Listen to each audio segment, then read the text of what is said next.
Good afternoon, goddesses, or good evening, wherever you are in the world. I hope you wonderful women are doing well. And if you're experiencing the change of seasons like we are here in New England, I hope you're adjusting. It's definitely getting cooler where I am in New England, but in a good way. So I hope you guys are doing well. So I'm excited to be here as we start talking about the goddess Aphrodite. But before we get started, let's just take a moment here. We'll take a moment to arrive.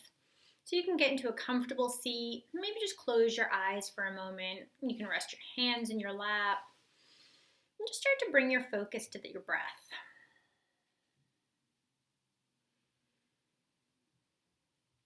And just noticing the inhale and the exhale.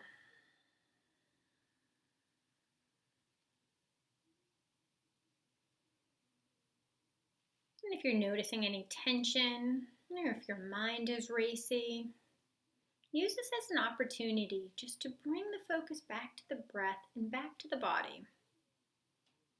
So just taking a chance to reset.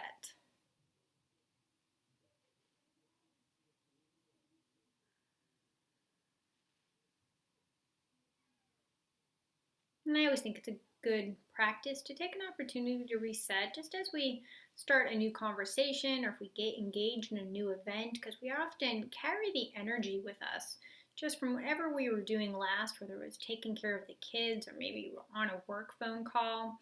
We take that energy with us. So this kind of gives us an opportunity to clear the slate, start fresh.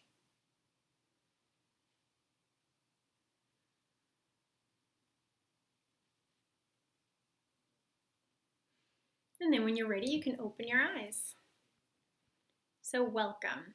So today we're going to talk about the goddess Aphrodite.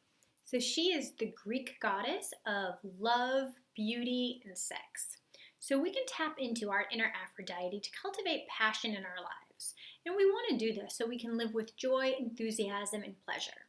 And often when we talk about passion, we often think of it as directed to a person or romance or sexual encounter. And passion can definitely mean all of those things, and we will talk about that. But passion can be broader as well, too. So it doesn't have to be directed to our romantic encounters, but it can be a way of life. So you might get passionate over something that you're going to cook tonight, or maybe it's a class that you're taking, or it could be a book that you're writing. So there's lots of opportunities to invoke passion in our life. And when we take that broader perspective, when we're not just focused on the romance part, we actually attract more to us. So if you're familiar with the law of attraction, we attract at the same energy of what we emit, of the energy that we're giving off. So it makes sense that we want to cultivate passion in our lives, especially if we are trying to attract a romantic partner. So to kind of connect with what Aphrodite's energy is, you can think there's probably those people in your life, maybe you run into them in the grocery store, and they're always really just excited to tell you about their latest project.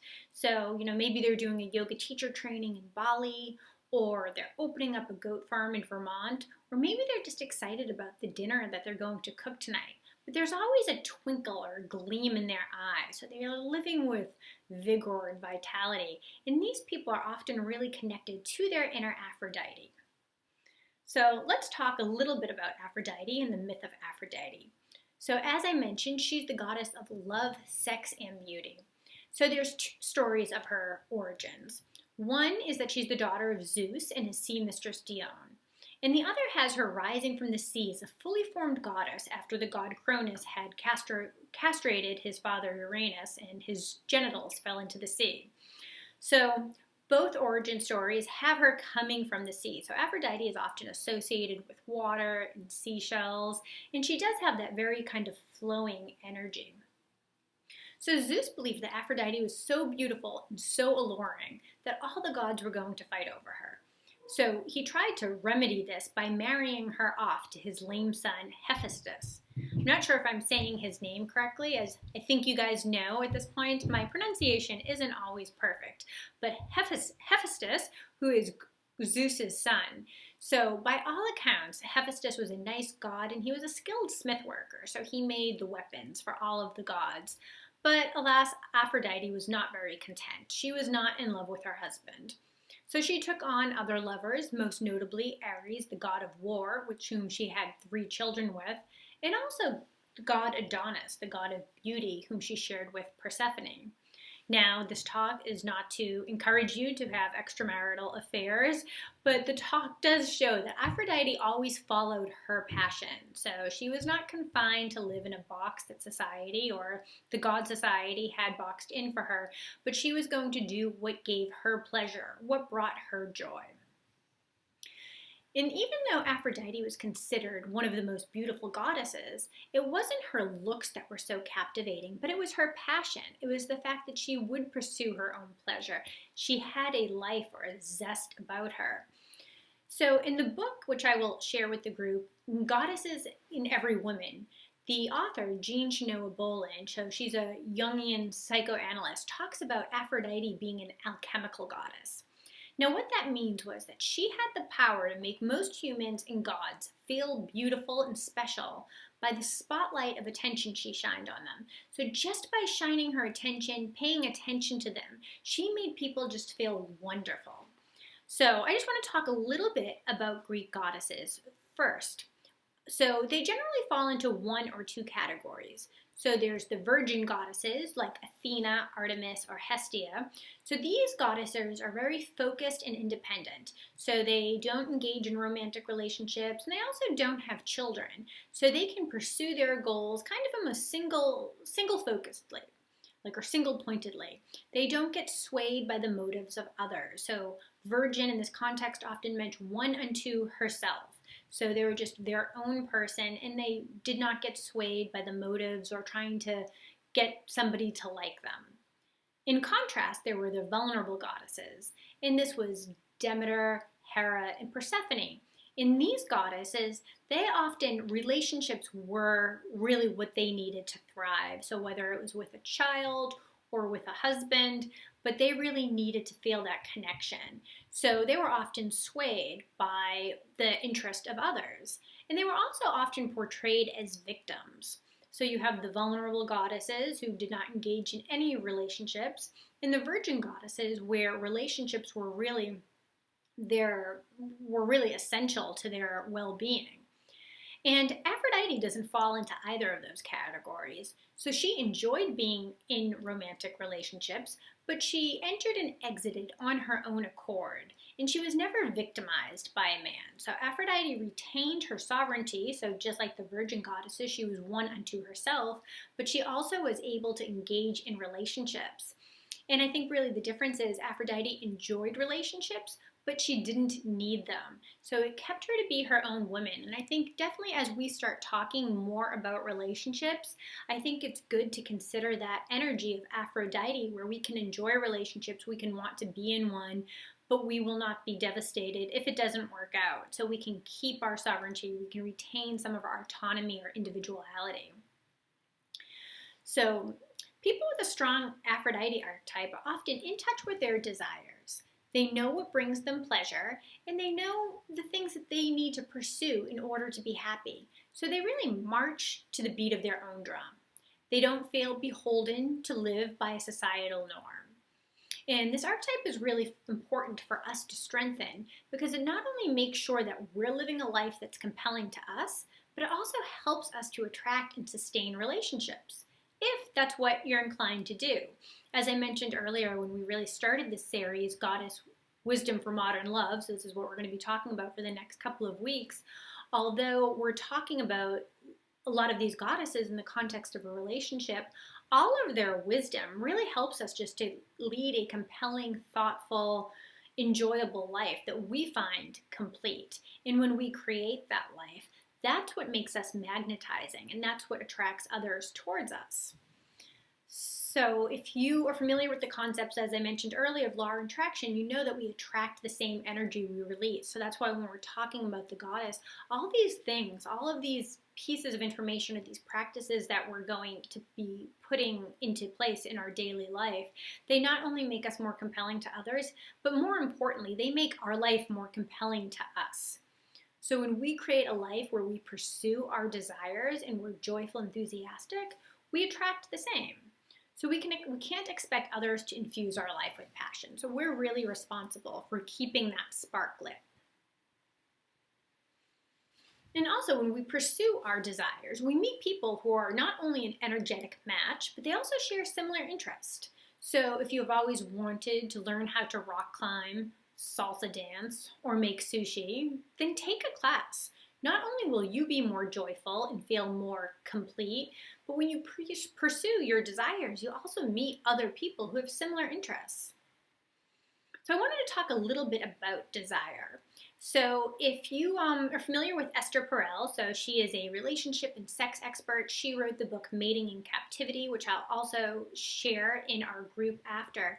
She often talks about how we desire things that are separate from us. So there's the Latin word for desire. Desire comes from the Latin word, which means from the stars, or it's far away. So we desire things that are separate.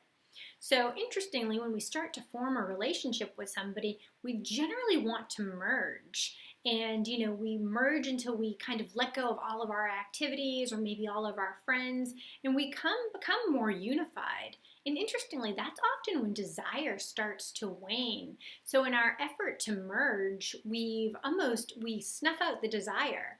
So fire needs air, and when we smother it, it goes out. So this is important if you're trying to keep the passion or the desire alive and exist in a relationship. You need to continue to have some of your own interest and some of your own passions, and encourage your partner to do the same, because really those are the things that made us compelling to one another in the first place. And that's something that I'm going to talk a little bit more about. So I just kind of wanted to talk about Aphrodite in my life. So I've been divorced now for almost 6 years, and while there were many reasons that my marriage didn't last, one of them was that it definitely suffered from a lack of Aphrodite energy. So at one point towards the end of my marriage, I really started to reclaim my interest in yoga, spirituality, and I started to reconnect with friends. So I encouraged my husband to do the same, well, my ex-husband now, but the more I started to reclaim some of my autonomy, the more he clung. And it was a tremendous amount of pressure to be one sole focal point. Nobody wants to be another's life raft, like anchored to a mooring. And this dynamic is discussed in the book The Passion Trap, which I'll also share. So the more he clung, the more I pulled away. And as I mentioned, that wasn't the only reason that our marriage ended, was the lack of passion, but it was definitely a factor. And I have to remember that now in my current relationship. So I have a tendency maybe to be a little bit needy, and I can get down or insecure if I feel like I'm not getting enough attention from my partner. But now I remember that it's not more of his attention that I need, but it's more to have my own interesting life. And I've definitely seen that the more interest I have outside of the relationship, the more compelling I am and the more confident I am and the happier I am with the relationship. So that's a little bit about Aphrodite and where we see her energy in modern society, where we see her energy in my life. And I want to talk a little bit too about how you can cultivate this Aphrodite energy, so connect with your Aphrodite archetype in your life. But first, just wanted to check in to see if anyone had any questions. Okay. So going back, so how are we going to cultivate passion in our life? First, consider the things that light you up. So the things that bring you joy. Maybe it's gardening, it could be painting or writing. And make sure you spend some time each day engaging in things that spark joy and give you energy. So sometimes we forget what these things are because we're so busy. Maybe we're working at a job that we find less than inspiring, or we're taking care of kids, or we're taking care of parents, and there's a lot going on. We can actually forget about the things that really light us up. So this is an opportunity to take that time to remember. And even if you can't, ask yourself, if time and money weren't an issue, how would you spend your days? And if you're still drawing a blank, start to experiment. And really, that's what this life is all about. Try new and random things. Anything that sparks interest, start to follow the path and it will lead you to your passion. So it's one way. Another way we're going to start to cultivate passion is using your magic goddess words, yes and no. So start saying yes to the things that seem interesting. Maybe they seem a little scary or awkward because you haven't tried them before, but stop finding excuses not to begin the project or hobby that you've had on the back burner, or not to take some risk, some calculated risk that you're excited about. Start before you're ready. And I also think a big part of cultivating passion is saying no. So saying no to the things that you don't want to do, saying no to the things that you don't think are interesting. It's hard to identify and pursue our passions if we're constantly busy doing things that aren't really interesting us. Of course, we'll still have obligations to our children and family, but consider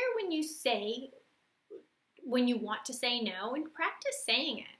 So Aphrodite was not a martyr, and you shouldn't be either. In fact, the martyr archetype is an opposition to Aphrodite and the energy we want to create. So I think it's important as we start to connect with these different archetypes, remember that it is really an opposition. So sometimes we think that the more we do for something or someone, the more valuable we become. We have to kind of turn that around and understand how we can feel valuable to ourselves by pursuing the things that we find compelling. And just to remember that we're not responsible for keeping the world turning, but we are responsible for keeping our own passion burning. So practice saying no. Don't spend time with people who suck your energy. Don't go to parties that aren't appealing. And don't watch movies that you find boring. Sometimes we engage in things because they're expected of us, or we want to keep the peace. So we can stop doing that. We can engage in things that are appealing to us, that light a spark in our soul. And yeah, you might disappoint others sometimes, but you'll also inspire them to do the same. And we're also going to remember that Aphrodite was an alchemical goddess, so she made mortals and gods feel beautiful by the spotlight of attention she shined on them. And you have that power too. So if there's someone you're interested in, or smile and make eye contact, say hello, listen to what they have to say. So you can even practice on people who you're not interested in romantically. But just remember, your attention, the attention that you give to others, acts like a magnet and it attracts others towards you. So use it wisely. So just to do a quick recap of how we're going to cultivate and strengthen our inner Aphrodite this week. We're going to do it by identifying the things that light us up and make sure we're dedicating some time to it each day. And not only will that make our lives more joyful, but it will also raise our energy so we can attract like-minded partners. And it keeps the passion in our existing relationships. So when we retain some of our autonomy and some of our own interest, that's what makes us desirable. We're also going to practice saying yes and no wisely. We're going to say yes to the things that we want, even if we don't feel that we're ready for them. And we're going to say no to the things that drain us, and we're not going to feel guilt. Third, we're going to practice our attention as a tool. So we're going to say hello to people, look people in their eyes, smile. Of course, that's a little bit more difficult when we're wearing masks, but giving people your attention. And when you're talking to someone, really listen to what they have to say rather than trying to figure out what you're going to say next. I often think just making eye contact and smiling at someone is probably one of the most magnetizing things that we can do, but we're often reluctant to do it. So again, practice on people that you're not romantically interested in, but just make that connection with another human. So that is our curriculum for the week. So I think it's a good curriculum. Now, I mentioned a couple of books that I'm going to share in the group. Both of them I think are great books, all about passion, keeping the passion alive, but I also think it's applicable just to everyday life. And we'll be sharing updates about the practices this week. I'll be adding practices to our group, as well as some reading material and some quotes. And I think that this will be a fun week. So please, if you have any questions, or if you're going to be watching this later and have questions, just put them in the comments and let me know your thoughts. Let me know how Aphrodite shows up for you. And that's all. Thank you.